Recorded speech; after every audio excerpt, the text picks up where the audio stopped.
Lietuvos rinktinė šiandien, kaip ją būtų galima apibūdinti, kuo neišsiskiria, kas jai būdinga yra?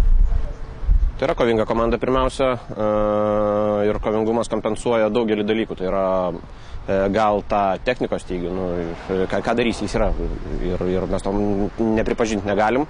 Bet pirmiausia yra, stiprų iš tikrųjų tai, kas yra dažniausiai pažymima, tai yra tikra komanda, yra komandinė dvasia, yra kovingumas, kuris vėlgi, sakau, leidžia kompensuoti tuos trūkumus, kuriuos komanda turi. Italų rezultatų Fareruose, ar galima tikėtis kovingų rungtynių Lietuvoje? Tas rezultatas, ką žinau, ką jis rodo, jis gali rodyti, aišku, tai, kad italai nėra geriausios formos dabar, nors irgi sunkiai tikėtinas sezonas pas juos baigėsi ir kaip ir pabaigoje čempionato visi turėjo būti geros formos. Kitas dalykas, gal nusiteikimas Fareruose. Fareruose žaisti kaip ir žiūrinti turnyro lentelę atrodytų lengviausia. Italai, kiek atsimenu, apskritai pirmą kartą ten važiavo, o sudėtingumas yra dėl gamtos sąlygų vienas dalykas, antras dalykas, Farerų futbolininkai pasižymė to pačiu, kur ir lietuviai. Tas rezultatas, sakykime, jeigu būtų Farerai išplėšę lygiasis, aš manau, kad mums būtų blogiau dėl to. Nes, esu tai jau minėjęs, italai ir taip atvažiuos pikti dėl Neapolio, o tokiu atveju būtų atvažiavę dar piktesni, nes dabar jau ta turnyro stadija, kai taškų didžiausios komandos nebegali barstyti. Jei prognozuoti tai, kas bus čia, sakyčiau taip, be abejo yra favoritai italai, retai tai būna, kad ta pati komanda, vidutiniškai vertinama komanda iš favorito atimtų taškus dviejose rungtynėse. Tai yra už Neapolį mus bandys bausti be jokios abejonės.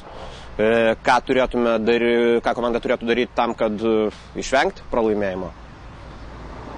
Pirmiausia, nepraleisti, nes tokiose rungtynėse patys žinom tai italų stilių. Tai nėra komanda, kuri muša 4-5, tai yra komanda, kuri muš vieną, galbūt du ir žais tą savo vadinamą katenačio, tai yra futbolo, kurio pagrindinis tikslas išsaugoti rezultatą.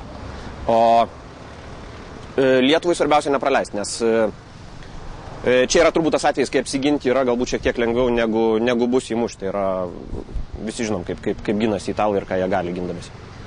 Su Gruzijai pasimti 3 taškai, ar tai reiškia, kad pagrindinis darbas padarytas ir ta įtampa nuo Lietuvų kaip yra slūgo, kaip psichologinės tos įtampos mažiau atsilieps neigiamai? Ką reiškia pagrindinis darbas, kokie yra tie tikslai, kiek esu girdėjęs, tikslas tarsi ir buvo iškeltas imti 4 taškus per 2 rungtynės kažkada. Dabar kalbam apie tai, kad su italais pakovoti. Turbūt aš manau, kad tikrai nebūtų nacionalinės tragedijos, jeigu tos rungtynės būtų pralaimėtos, jeigu jos bus pralaimėtos kovojant, sakykim taip.